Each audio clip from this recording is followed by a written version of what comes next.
Greetings and happy St. Patrick's Day. I wanted to make this video for you families to keep you guys filled in. I think it's better than an email.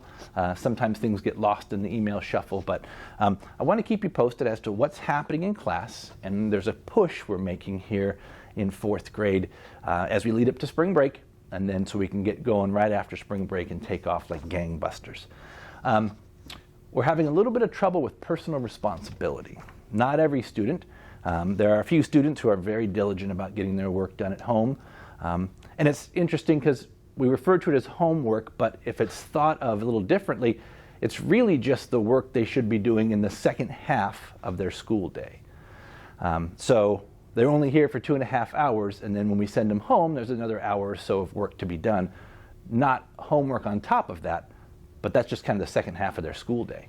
That mixed in with any WIN groups they might have or specialist work they're doing. So not homework so much as the rest of their school day being done away from school. Kind of weird, right?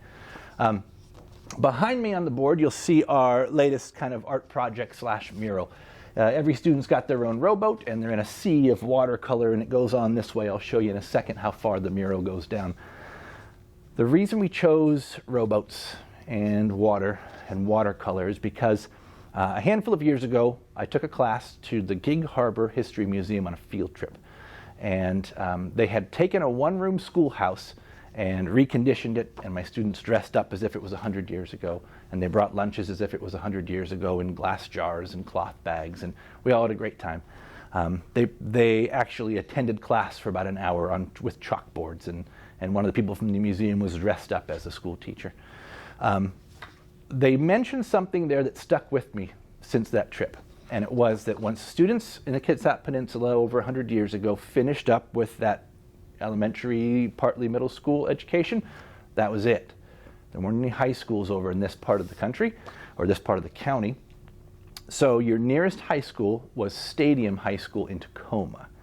And with no Tacoma Narrows Bridge and no fantastic road system, it would have been a huge trek all the way down through Olympia and back up to get your student there. So no way you're getting your kid to and from Tacoma each day.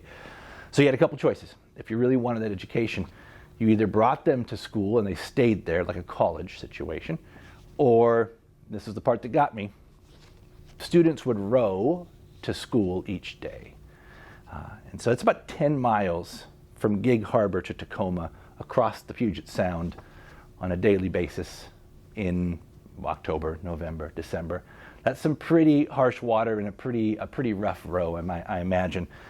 So it made me think like how badly they must have wanted that education, how much they valued that education, that they were actually physically working for that education to get to and from school daily.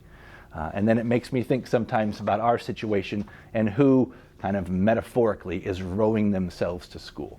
Which one of our students are putting forth that effort to do their part to get that education as well. So this is going to be our metaphorical reminder of who's putting in that work, who is rowing themselves to school each day. So these boats will hopefully, as I pan down this way, make their way to the end of the classroom way down there by the end of the year. And they can do that by just doing the bare minimum of what's asked of them. And what's being asked of them isn't a whole bunch. They're being asked to log in and work on IXL for 20 minutes a day.